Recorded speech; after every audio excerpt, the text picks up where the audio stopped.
Go ahead and get started. I see that we kind of have some folks still trickling in. My name is Brian Van Hook, and I'm Regional Director of the Florida Small Business Development Center at FIU. We are a center under FIU's College of Business. We're part of the Florida SBDC network, which covers the whole state of Florida.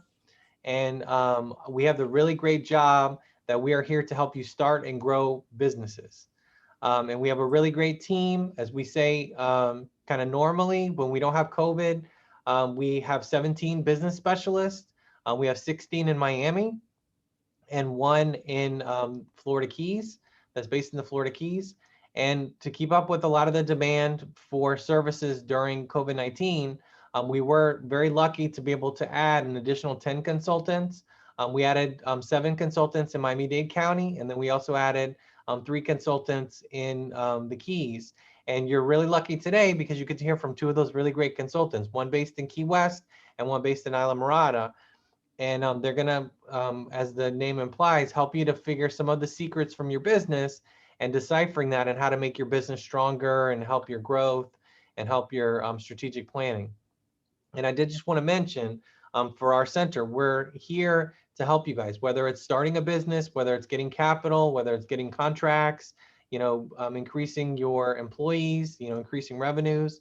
We had a really great year last year. Usually we work with about 1,000 businesses based in Miami-Dade County and the Keys. Last year we helped 2,200 businesses. And we were able to help those businesses to access $95 million in capital, $78 million in contracts, and we also launched 60 businesses. So we have a really, really great team. I'm very proud to be the director of this team and have all these consultants to help you guys out. And so before we get into the presentation, I was just going to mention some housekeeping. So you're going to see a couple of polls popping up. Please take a minute to fill out the poll.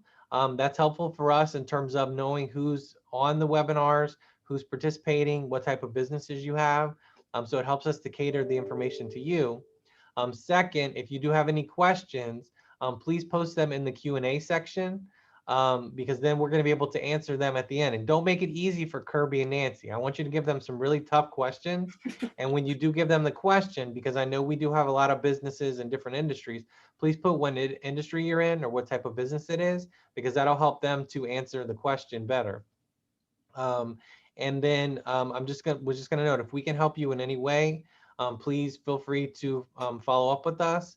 We're gonna post our contact information in the chat.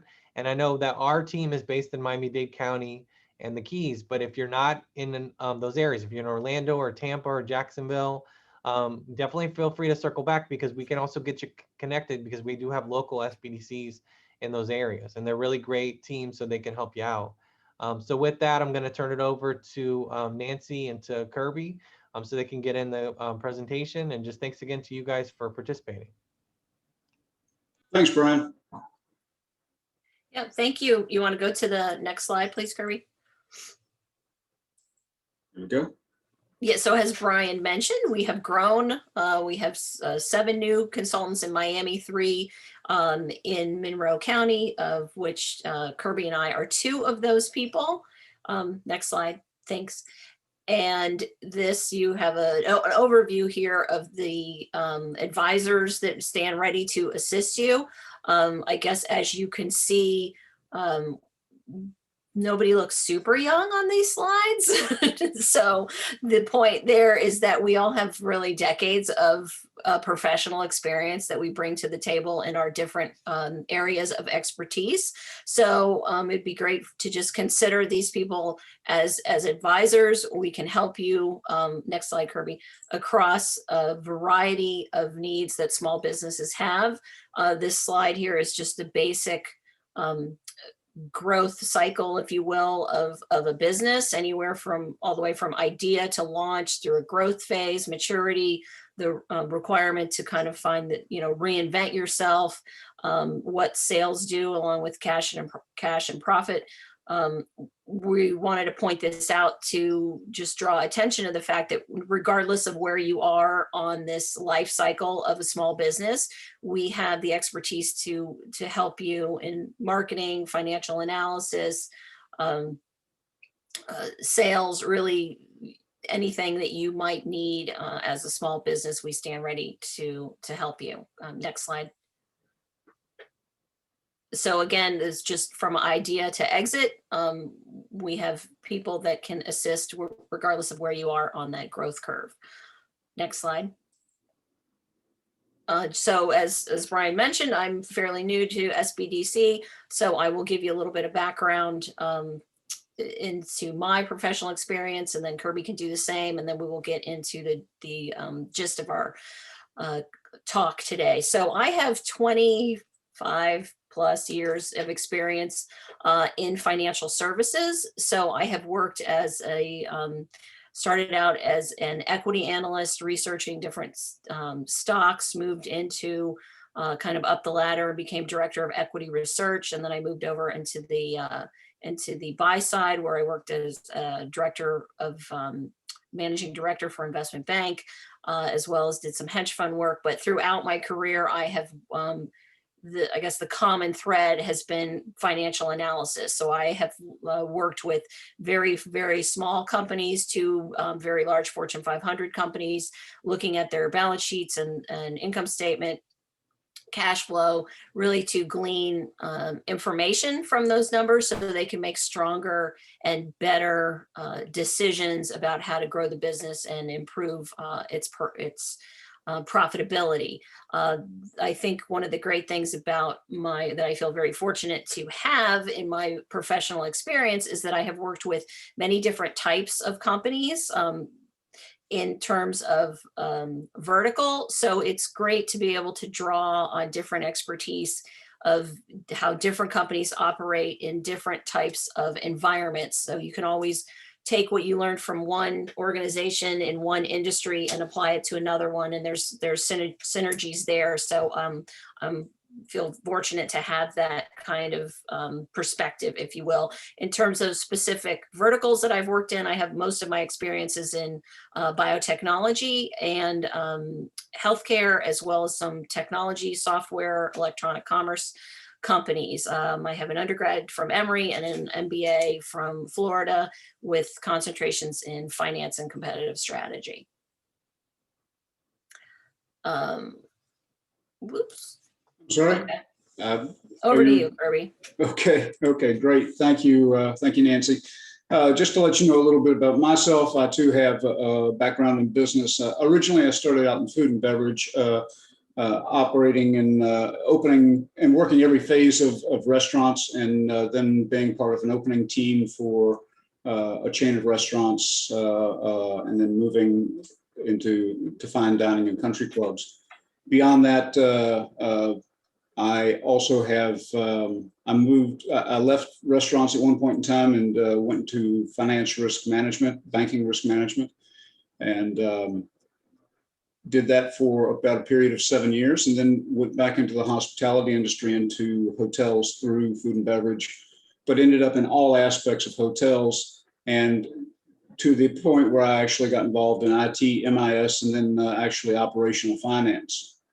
The last 7 or 8 years I've spent specifically in operational finance with doing process improvement and workforce management in hotels and other businesses. I worked for a Fortune 500 company whose name will go, well, for Hilton International, and was part of a key team for streamlining their operation and operational finance in a key period when they were getting ready to put out their IPO. So that went off great. We did exactly, we achieved actually greater results than we anticipated, and it was a great experience. I've also been a serial entrepreneur, so I've always had a little bit of a side hustle going on. I hold a Six Sigma black belt rating, which is basically, it is mostly kind of an industrial engineering type of thing, but it's a great way of understanding how to count and how to pre-test and post-test, or pre-analyze and post-analyze information about whatever process you're working to improve. And the objective is to get to fewer than 3 defects per million units, or per million transactions. And it's a pretty interesting process. I studied marketing and finance and minored in mathematics at the University of Louisville, and also history at Bellarmine College. With that being said, we'll move on to the next slide. So the big key here, and what we really want to talk to you about, and really kind of wake you up to, is it ain't what you know, or it ain't what you don't know that gets you in trouble. It's what you do know for sure that isn't so. And I think Mark Twain put that very succinctly.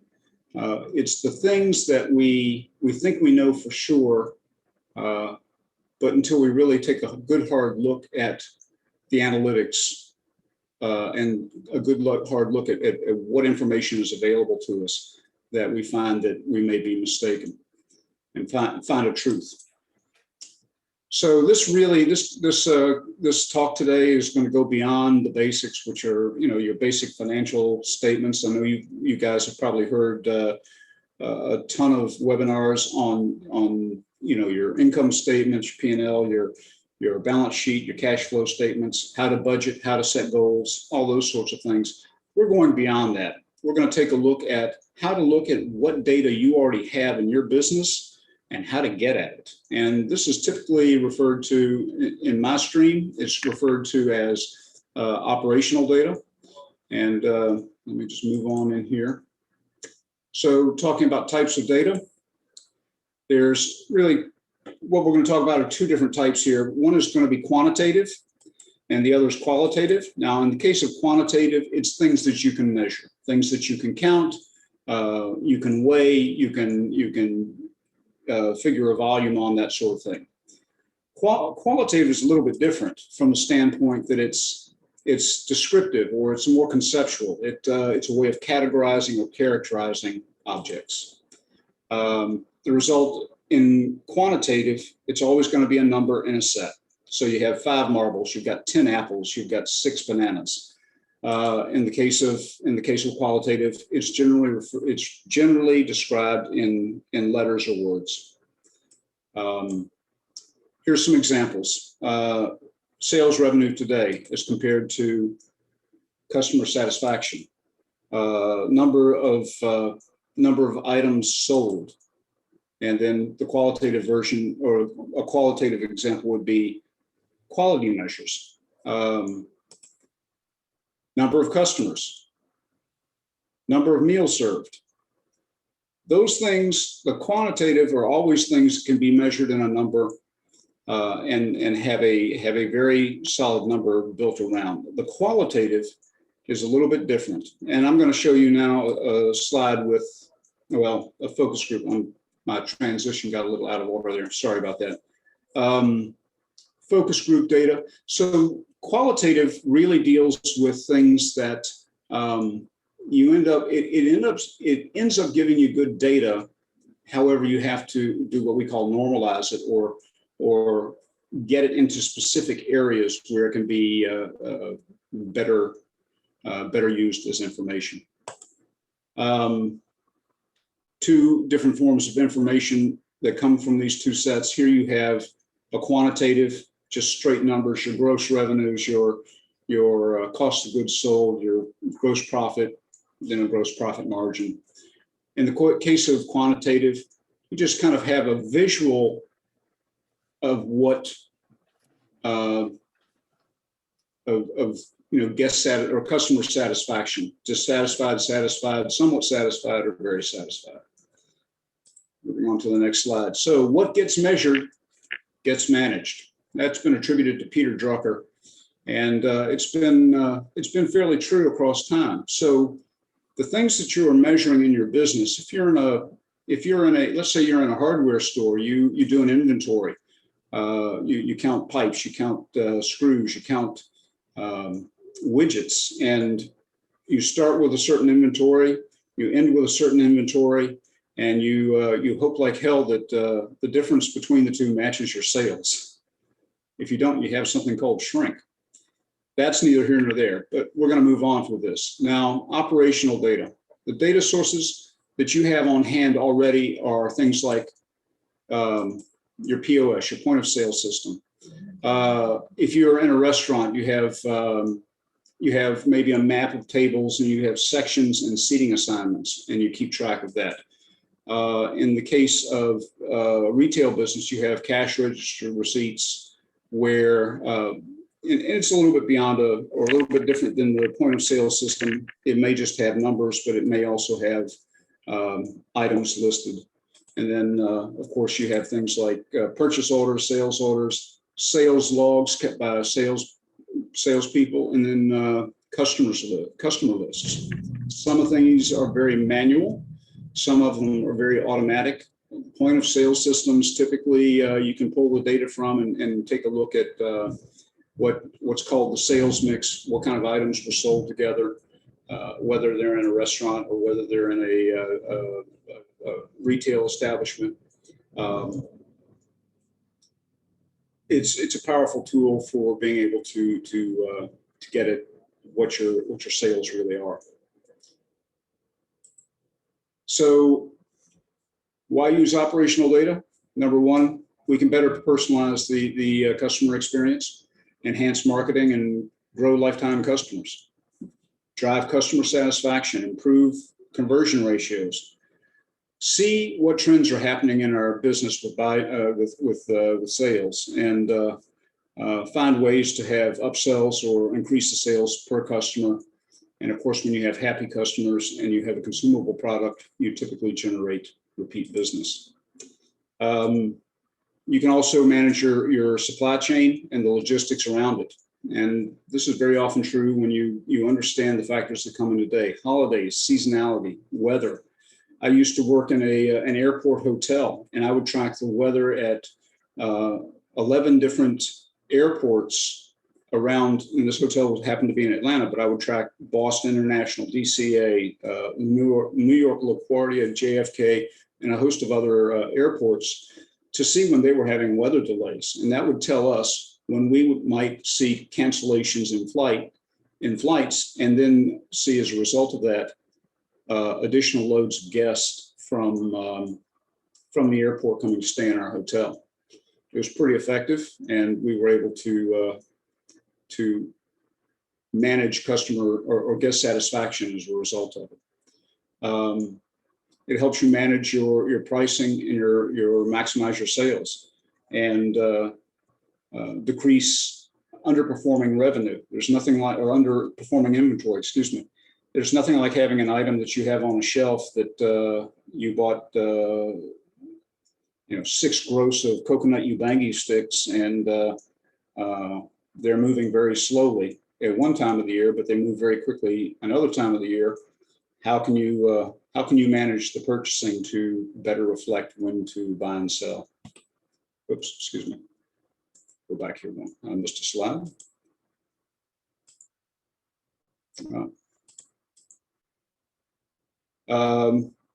Also, the third item in this particular set of slides, why operational data, and that has to do with managing your operation and your workforce expense. Operation expense. Now, the question then comes in, do you have the proper operating hours for your business? You might think that the best operating hours for your business are 9 to 5, but the truth may be that you're missing an opportunity by not being open from 9 to 7.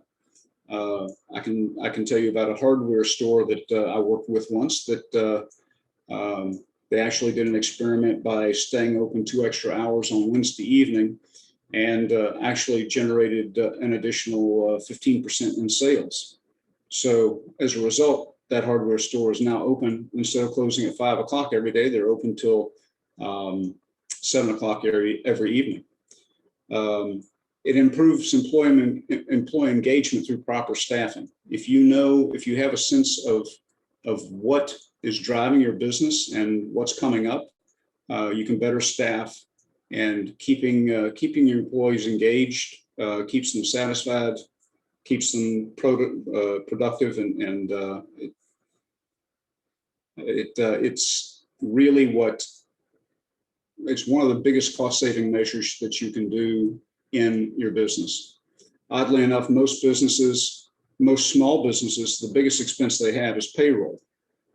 And by effectively managing payroll expense, you can drive dollars right to the bottom line. So it was Robin Sharma that took Peter Drucker's idea and took it one step further and said, what gets managed gets measured, or what gets measured gets improved. So I'm going to go right into this case study, and this is about a company that I worked with from inception to up to the point where they started franchising. They started out as a small business in a location, a suburban location, where 3 restaurants that had been in there before had failed. And what they wanted to do was sell fresh juices and herbal teas. That was the entire focus of their business. Their customer focus was on individual suburbanites that had a desire for a healthy lifestyle, including fitness, healthy diet, some of them practicing some form of meditation or yoga. That's what the owners did. That's the audience they knew, and that's what they wanted to go after. The marketing approach they took was to actually go out to fitness centers and gyms and pass out samples and coupons. And ultimately, that drove business to Juice Bar. And then they started noticing something kind of interesting. Not only were people coming in and buying one juice, they were buying a couple of juices, and they'd buy a juice and a smoothie. And it ended up that they were taking smoothie and taking it home, sticking it in the refrigerator, taking it to work and sticking it in the refrigerator and having it later in the day. The product was a very good product. It was well made and very consistent in the presentation. So the owner noticed the shift and wanted to dive into it a little bit further. So we looked at what the buying patterns were, and noticed the thing with the juice and the smoothies. So he started surveying his customers, finding out what they wanted to do, or what they were doing. And it was indeed buying the smoothie and keeping it in the refrigerator for later. So what he decided to do was to find a way to make the juice more or less perishable. It would be fresher longer. And he blended a couple of concoctions, came up with some juices that really held up well, added certain ingredients. None of, everything was fresh, everything was natural, but just by mixing different juices, came up with a couple of different juices that were just awesome and had a great shelf life. I'll move on to what he actually did with it here. So this speaks to the perishability, and this slide deck will be sent to you later so you can check this out. But this speaks to what conclusions he came up from the survey. Number one, that the marketing had actually worked. It was driving customers into the business. And at that point, the business was beginning to grow by word of mouth. The product was great. Everybody enjoyed it. And it was moving through that phase. Noticing the multiple purchases in a single sale, and then that the juices were the juice alone was too perishable. The smoothie was not as perishable. So the next steps, he did the experiments, started packaging the blended juice in pint mason jars, and he was charging a small deposit for the jars. So he was laying off the cost of the jars directly to the customers. Customers could return the jars and have them turn them in to be refilled. And so his cost was really pretty low as far as the container was concerned.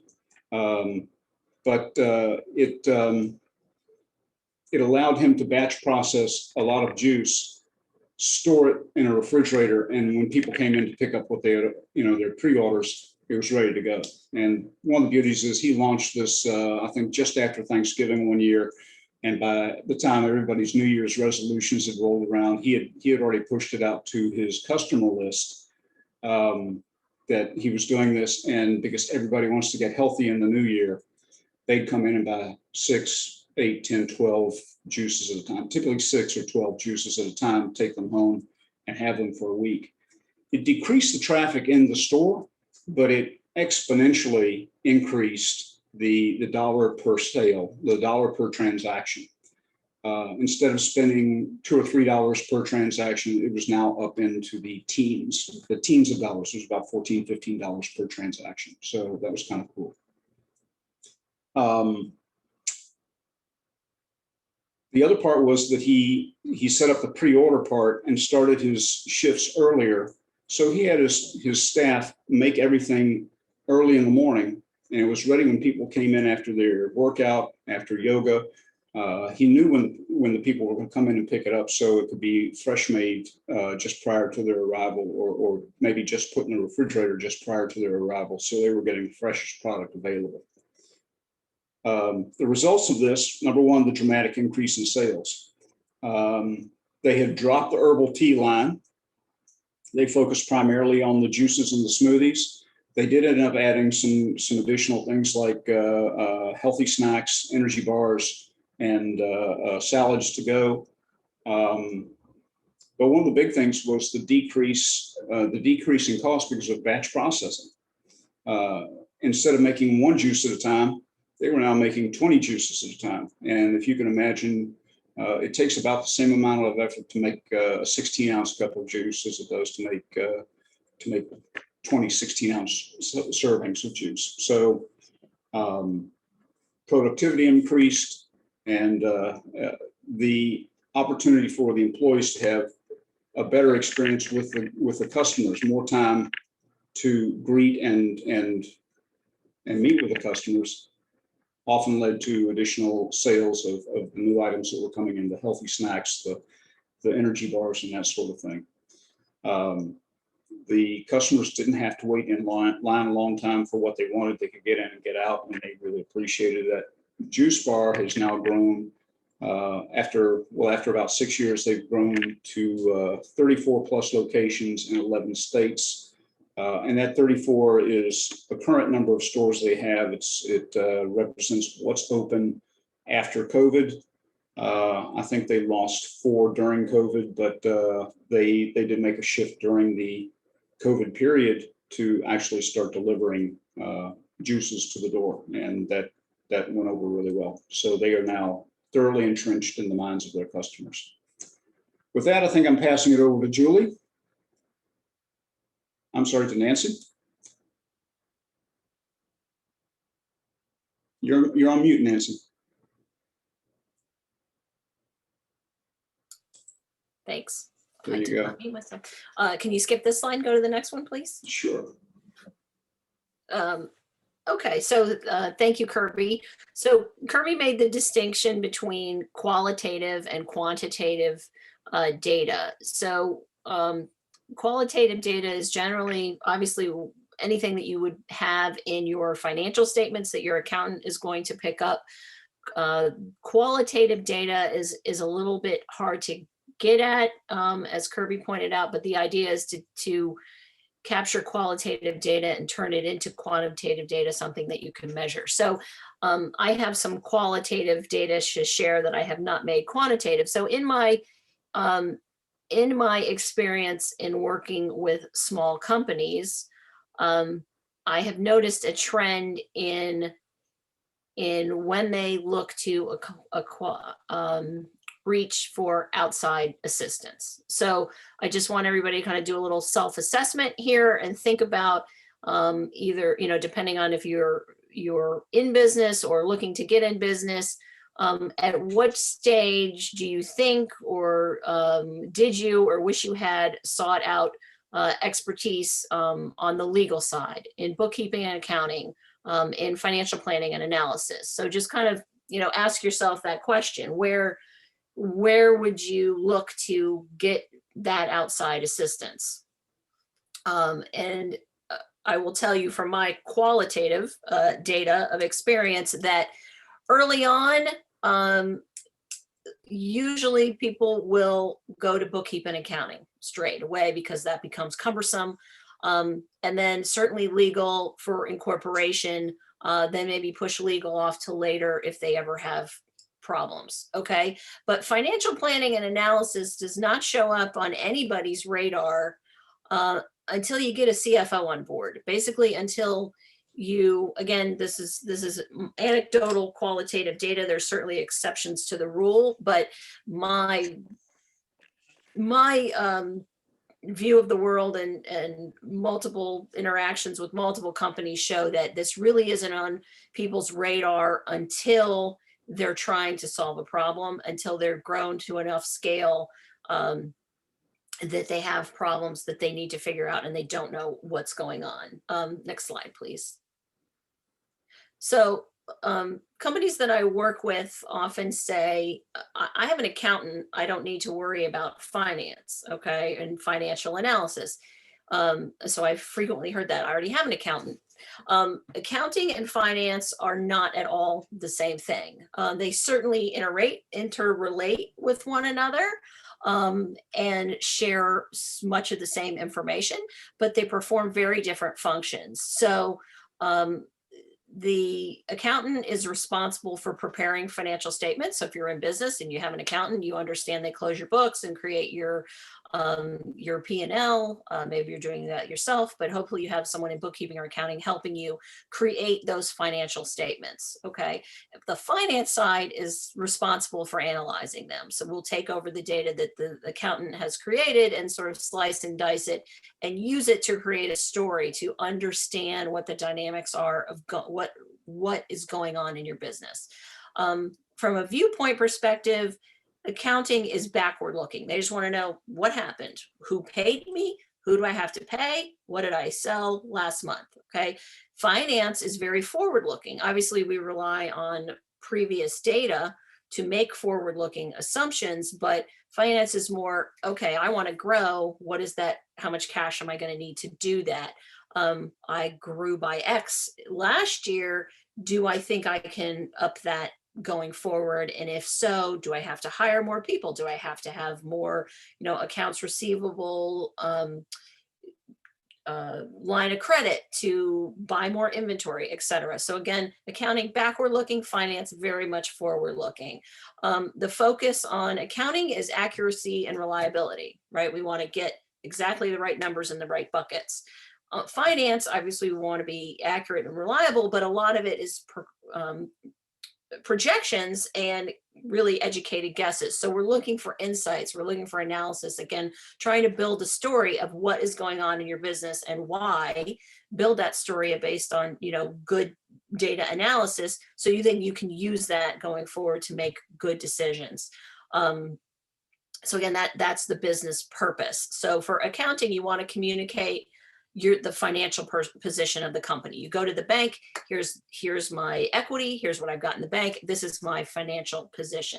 The business purpose of finance is to identify trends and operational dynamics, again, build this story of what's really going on in your business to drive strategy and financial value. The thought process for accounting is very much rule-based.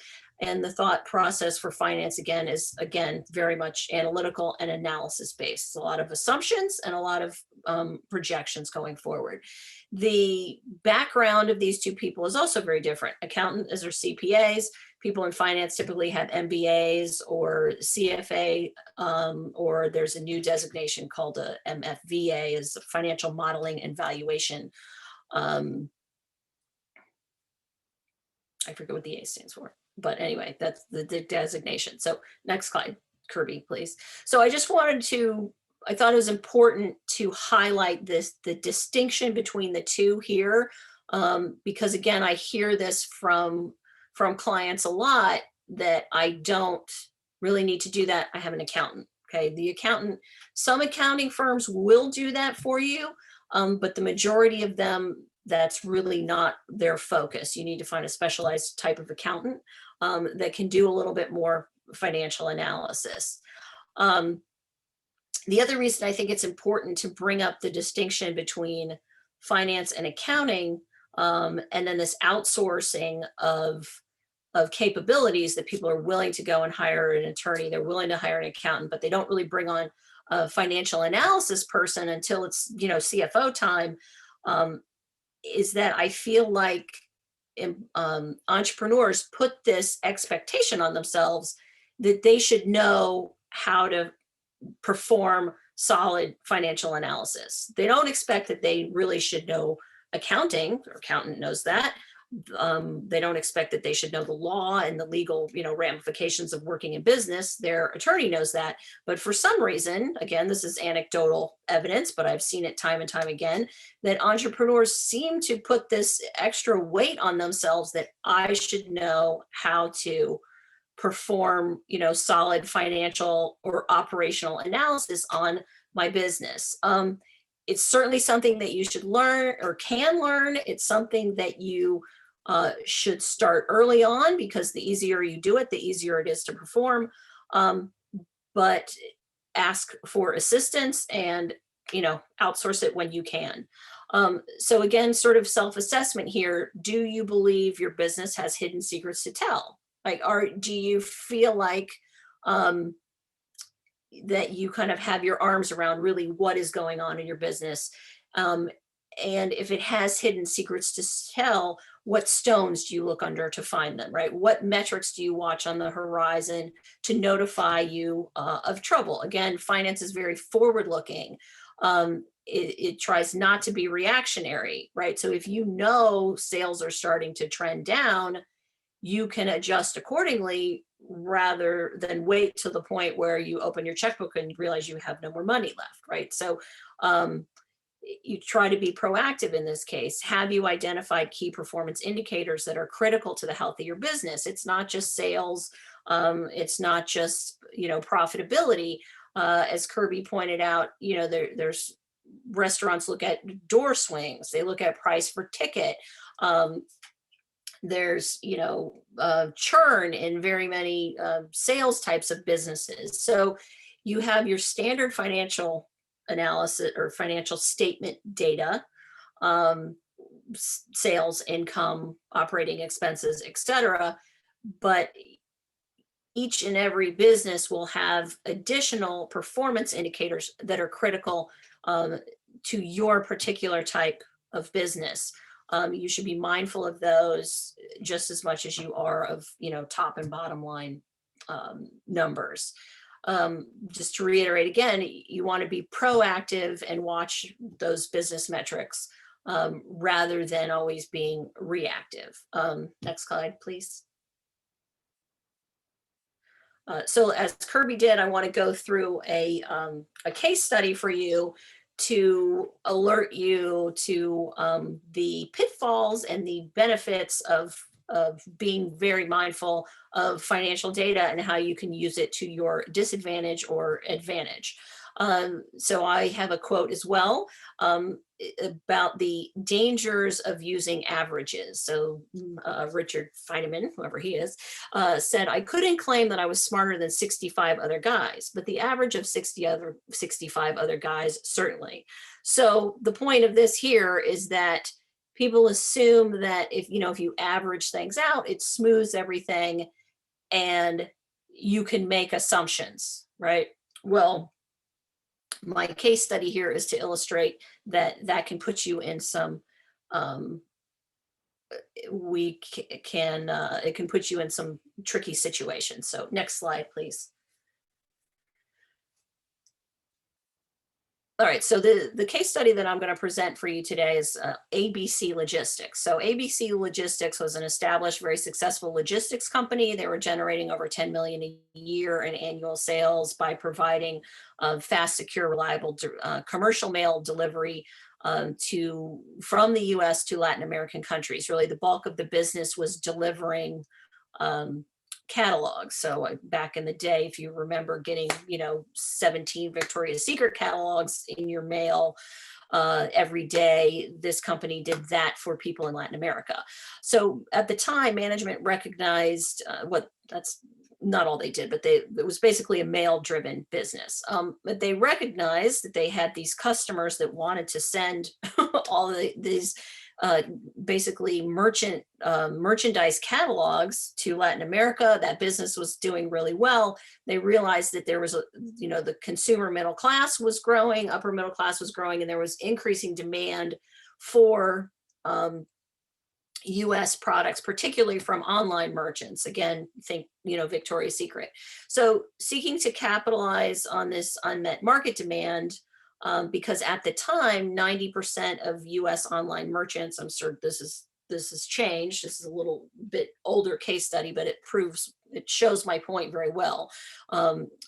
So at the time, 90% of US online merchants did not offer consumers the ability to ship to Latin American addresses. So if you are in Colombia, for example, and you wanted to order something from Macy's, Macy's would not ship to you unless you had a US address. So there was consumers ready, willing, and able to buy product from US online merchants, but they were not able to because they would not ship because of the difficulty with shipping to Latin America. They just were not in the business of doing that yet. So the company recognized this, market demand, this unmet market need, and they had this existing business sitting there that was, doing an excellent job shipping to Latin American countries. E-commerce was, was and is a huge growth market. So they created ABC Logistics, created ABC Shopping. Obviously not the actual name of the company, but they created an online sort of shopping portal that enabled Latin American consumers to get a US address for a monthly fee. So they paid X amount of dollars every month to the company. They got a US address. They could then go online to Victoria's Secret, buy whatever they wanted to buy, ship it to ABC Shipping, or ABC Shopping rather, and then the logistics company would then ship it to them in Latin America. So this worked out well. They kind of did a pilot, worked out pretty well. To acquire customers, they were already sending mail to Latin America, so they made their own flyer, sent it down there, and acquired customers by giving a 1-month free trial that provided users with the US address, but it also gave them free shipping. So give us $20 for your US address, and then for the first month you get it'll be free, plus we'll pay to ship whatever you bought. Right? Nice little deal. Next slide, please. Okay, so initial sales and customer count, box holders that had this US address, grew really nicely. Their pilot did really well. Considering the initial demand as success, ABC management sought outside funding to pay for an expanded marketing plan to acquire more customers to grow the business. So here we have sales that started out in January, from nearly nothing and went almost to $1 million by December. Their customer count grew, their box revenue, it should be revenue per box customer, continued to tick up. They made $1.80 a customer, and by the end of December, they were making $15 a customer. Management assumed that average customer would stick around for a month. So if you take what they were making per month per customer, $15 a month, times 12, you got to $185 was the lifetime value that management thought each customer was worth. Just by simple math, revenue divided by customer number, times how long you thought they would stick around for, gives you this $185 of lifetime value. So obviously, if you want to go acquire a customer, you don't want to spend more than $185 because you would be wasting money. So next slide, Kirby, please. So they put together a marketing plan based on this customer lifetime value of customer, assumed what their customer acquisition costs would be, went out to the market to raise some money so they could grow in this, very sexy new e-commerce business. And then upon further due diligence, the company was asked to look into this assumption that they were making that their average customer would stick around for 12 months. So here we have the customer count, and basically we took all the customers that they had in the prior year and said, okay, how long did each of those customers stick around? That sounds simple. It can be a little bit hard to do sometimes because you have customers churn, some customers show up and then the other customers leave. So it's kind of a moving target. So it can be a little bit complicated, but if you just do the simple analysis of how many customers were, stuck around 1 month, 2 months, 3 months, 4 months, and then looked at that kind of as a frequency, kind of a histogram shows the frequency of data. 70% of the customers only stuck around for 1 month. So they thought, oh, we got this great business. People are going to stick around forever. But the hidden in their data was the fact that 80% or 70% of the people were there for the 1 free month and the free shipping. So they hopped on, they signed up, they ordered from Victoria's Secret, and they got their shipment for free, and then they canceled their account and they were gone, right? However, so that's your kind of 70% of customers. Some people kind of stuck around a little bit longer before they said, I'm not using this enough, I'll let it go. And then you had about 20% of customers that were like in it for the long haul.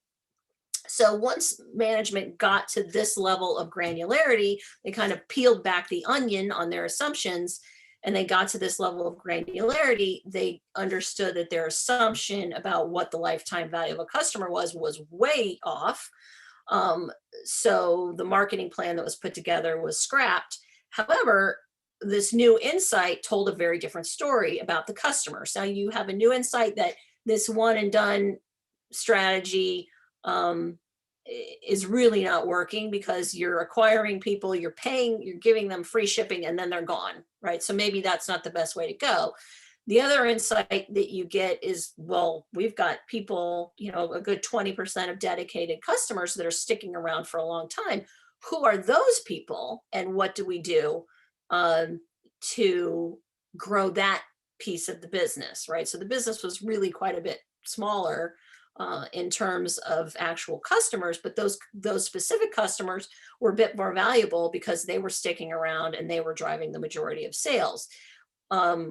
What they found was that those particular customers were buying consistently from 2 or 3 retailers, and they were consistently living in certain pockets of certain countries. So because they kept peeling back the onion and looking at more granular data, they built a much more informative story and had a better plan to grow the business. So, which ultimately was successful. They were able to hire people that could specifically work in those particular countries. They went to those 3 retailers and say to them, listen, we have a core customer base that we can reach. Let's try to, partner where we can do some co-marketing together.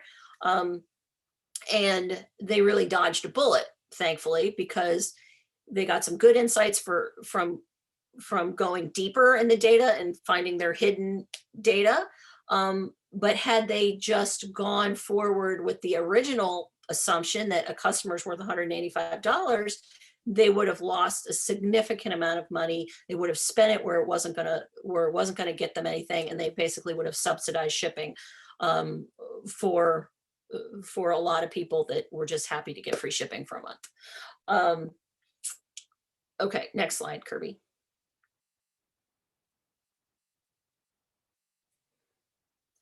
Okay, so you've gotten, two business cases of why this can be really instrumental in your business. Hopefully we've sort of painted a picture that this is something that your accountant isn't doing, most likely, but that you can do. And to do that, to create kind of a data-driven business culture, there's some things that, there's key steps that you can do. I think step number 1 really is identify your key performance indicators that drive the health of your business, include qualitative and not just quantitative data.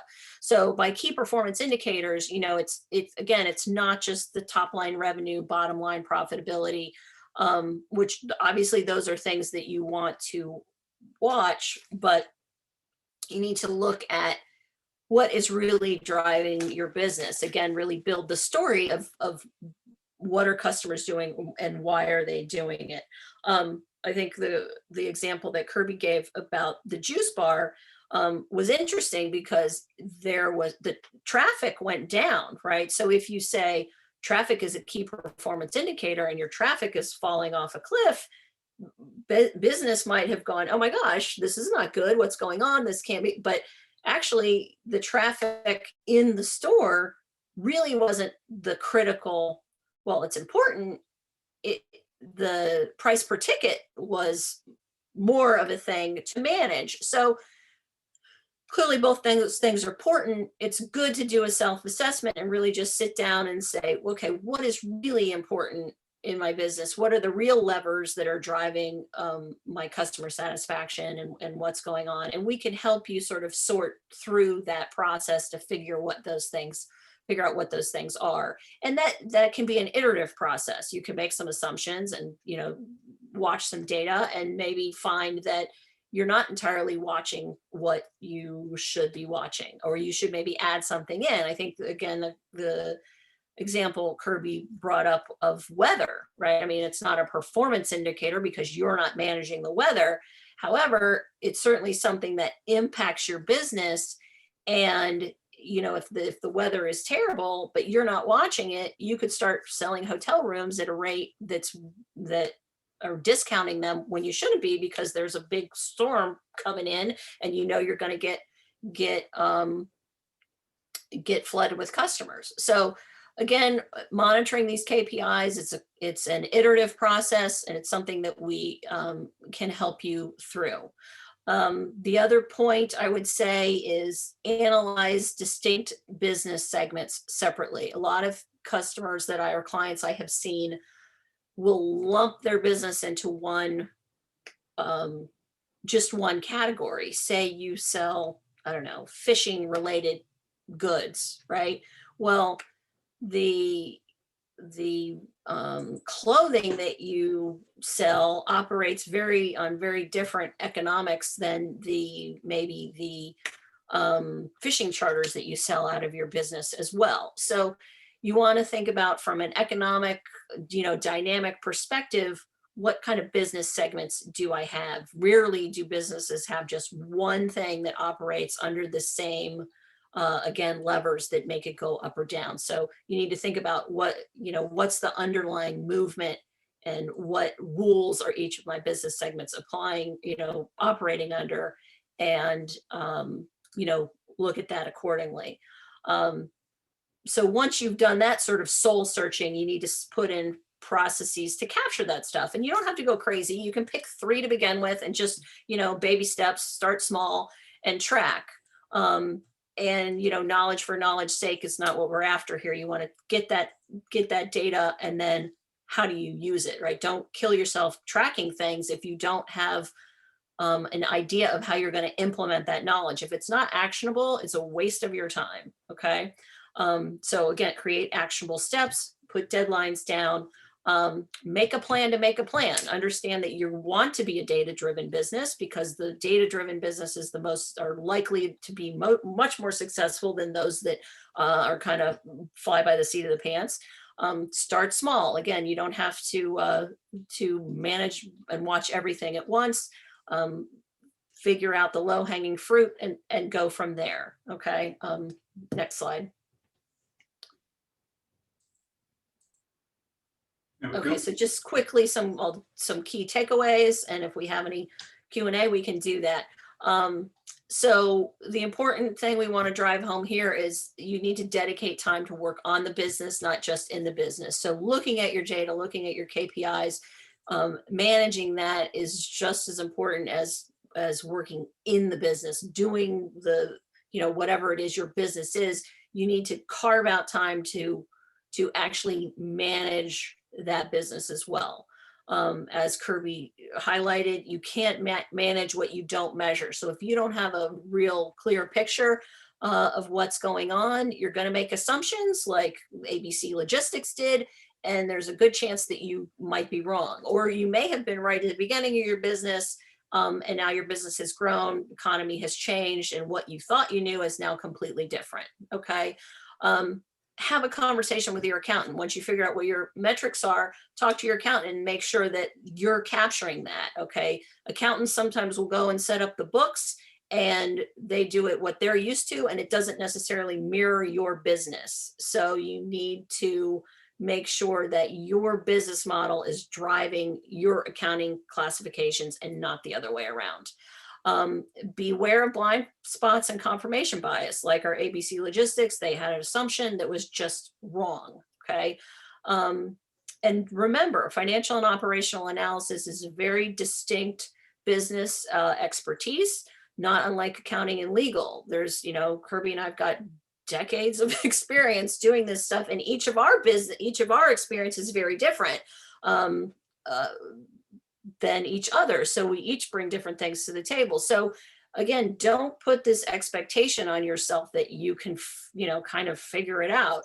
You can start small, but again, I just hear so many people say, oh, I should know how to do this. Well, that's just simply not realistic.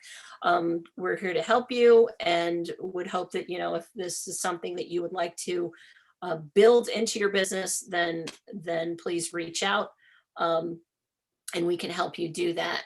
Next slide, Kirby. And I want to interject something here as well. This past year has been a major reset for all of us. All of our businesses have changed, and we've changed the way that we do things. The result of which is we really need to take a look at what buying patterns will continue to change and continue to evolve, and what buying patterns might shift back to the way they were.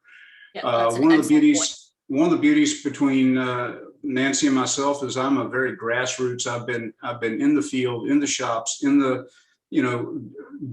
a lot of the hard work to actually data mine things that weren't necessarily mined. I've done tons of observations. Nancy's very classically trained, where she knows finance inside out, and she's done a lot of that work. So we're a pretty good match. I do one side of the work, she does another part of the work, and at the end, it serves you. So I'm going to move on to the next slide. Nancy, take it away. Okay. Yep, that's pretty much wrapping it up. So again, if you need assistance with financial operational analysis or really anything else, we have 27 highly skilled consultants that can help you, and we certainly all work together too. So we have people that can assist with bookkeeping, and I work with her, and Kirby works with her to help a clients, put the accounting side together to match the financial analysis side, and take the data from financial analysis and work with our marketing people to dovetail there. So, we really meet you where you are, regardless of needs or the type of where you are in that business cycle. So if you're already a client, maybe we opened your eyes to understand that there's maybe other things that we can do for you that you hadn't considered. If you are not a client yet and would like to have an initial conversation, you can go to our website at sbdc.fiu.edu and click there it's a two-step process to sign up. If you are not in Miami-Dade or Monroe, there's additional information on the website. Again, there's centers throughout Florida and throughout the country. So other people are willing to help you as well. So Yeah. And don't forget to, if you need to, reach out to Jesus Padilla at jpadilla@fiu.edu. He is part of our center and does a great job. Mm-hmm. No, thanks, Kirby. And I just want to say thanks to Nancy and for Kirby. This has been a great presentation, a lot of content. And I was saying, guys, don't make it easy on them. Come on, give them a question or two. Give them a really tough question that's going to stump them. Because I know the presentation was good and they answered all of your questions. But if you do have a question before we wrap up, feel free. And also, I know a lot of times folks don't have a question like when they're on, but then they remember later. So you can always feel free to email Brianna too, that I know you guys have been in touch with, and Brianna can pass along the information, which, as Kirby said, either Brianna or Jesus, they can also get you connected to SBDC so you can meet with Nancy and meet with Kirby and work with them. And like they said, if you're not in Miami-Dade or the Keys, There are 8 other regional centers around the state. We always say we're one of the best centers in the state, but I would say the other centers are also good and they're local, and they can help you. So if you're not in Miami-Dade or the Keys, then Jesus can kind of get you in, connected and get you to those local folks. So it looks like you guys did answer every question. You guys were insightful. Got 'em all. So I expect that there will be some other follow-ups, but just thanks again to everybody for their time today. Thanks again to Kirby and to Nancy for this great presentation. And feel free to register if we can help you in any way. And just thanks again, everybody, and have a good rest of the week. Thank Thanks you. thanks for being here, everyone. Appreciate it, and hope you learned a lot. All right, well, take Thanks. care, everybody.